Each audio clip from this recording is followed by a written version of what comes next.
Perang menciptakan tatanan dunia baru.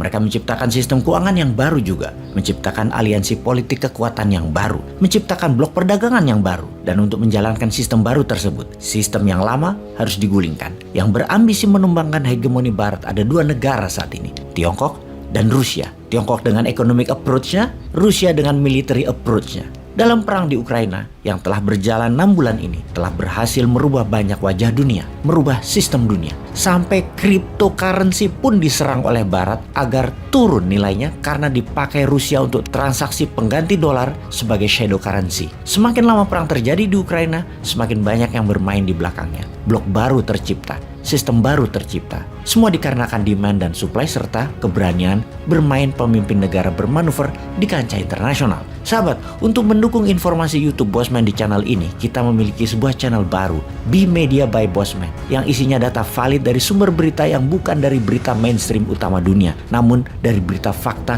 dengan sumber valid lainnya. Sahabat, selamat bergabung di sana dan kita kembali ke topik utama.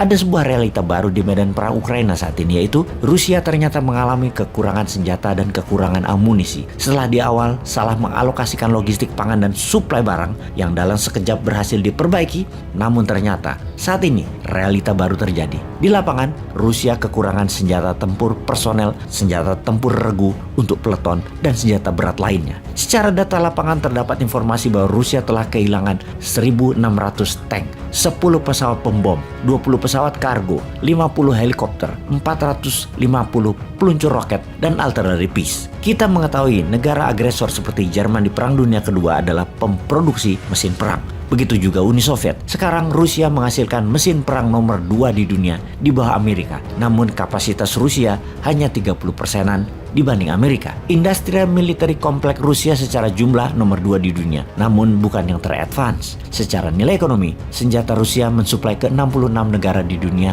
bernilai 48 billion US dollar yang merupakan 20% pengadaan ekspor senjata perang ke seluruh dunia. Dalam mikroekonomi, di dalam Rusia, mereka yang bekerja dalam military industrial complex tersebut berjumlah 2 juta orang sebelum perang Ukraina. Sekarang mencapai 3 juta orang yang merupakan 3,7% dari angkatan pekerja nasional dari labor force-nya Rusia. Sekarang mereka tidak mengimpor lagi. Tujuan Rusia hanya satu, kalahkan Ukraina. Mereka memproduksi untuk dirinya sendiri. Rusia tidak mengirimkan lagi senjata untuk diekspor, di mana Afrika adalah pasar terbesar dari mesin perang Rusia. Algeria merupakan pengimpor 15% dari produksi alat perang Rusia. Mesir merupakan pembeli 12% alat perang Rusia. Ethiopia, Mali, Nigeria juga sama, membeli dari Rusia. Semua sekarang difokuskan untuk tentara Rusia, namun ada berita buruk lainnya. Produksi alat perang Rusia hanya bisa berjalan 50% dari kapasitas terpasang karena kekurangan bahan baku, mulai dari material dasar atau mineral hingga microchips, alat kendali guidance system yang diimpor dari negara lain.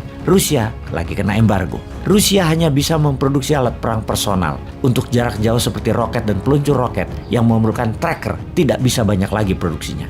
Inilah yang membuat Rusia pada saat ini kekuatan firepower-nya berkurang. Apa yang Rusia lakukan? Putin mengunjungi Iran dan Turki. Kita setuju pastinya. Ketika seorang kepala negara mulai melakukan perjalanan ke luar negeri, ini pasti ada kebutuhan besar di dalam negeri yang harus dipenuhi. Seperti kunjungan Pak Jokowi baru-baru ini. Demikian juga Putin ke Turki dan Iran. Menlu Rusia ke Afrika. Kunjungan Putin hanya satu, akan meminta drone Iran dan drone Turki. Kita tahu drone Akinci Turki adalah tersangar di dunia. Drone Akinci ciptaan Turki memecahkan sejarah penerbangan dengan terbang di ketinggian 11.000 meter selama hampir 26 jam, jauh dari jangkauan operasional sebagian besar jet tempur. Dengan lebar sayap 20 meter dan daya angkut 1 ton, drone besar ini dapat dipasang dengan smart micro munition ringan milik Roketsan untuk waktu penerbangan yang lebih lama dan presisi tinggi. Untuk Iran, hal ini udah diakui dunia. Drone Iran bisa punya daya jelajah 7.000 km. Kecil pesawatnya dan punya daya angkut yang besar. Ribuan jumlahnya sudah diproduksi. Diperkirakan pengamat intelijen barat, jumlahnya 5.000 drone Iran miliki. Bayangkan, kalau sebuah negara punya 200 jet tempur, negara tetangganya gemeter karena dalam sekejap, dalam hitungan di bawah 1 jam, jet tempur tersebut sudah sampai ke negara tetangga dan untuk interceptnya tidak mudah. Misalnya, Malaysia punya 200 pesawat jet tempur, lalu yang 100 terbang seketika menyerbu Jakarta. Itu Pangkalan Halim Pangkalan Madiun, Pangkalan Pekanbaru, tempat mangkal 50 jet tempur nasional tidak bisa terbang seketika untuk siap intercept jumlah 100 pesawat terbang milik Malaysia tersebut. Bayangkan, Iran punya 5.000 drone yang bisa jelajah 7.000 km, menyerbu Israel dalam hitungan jam. Tel Aviv bisa ambyar. Inilah yang diminta Putin, drone Iran dan drone Turki. Semua drone ini akan menjadi game changing di perang Ukraina. Iran atas permintaan Putin tersebut setuju. Iran minta dibayar pakai emas dan gandum.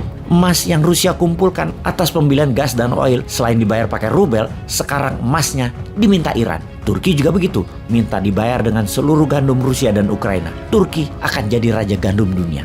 Aduh, pada jago-jago bener bernegaranya ya. Jadi iri sama bernegara mereka.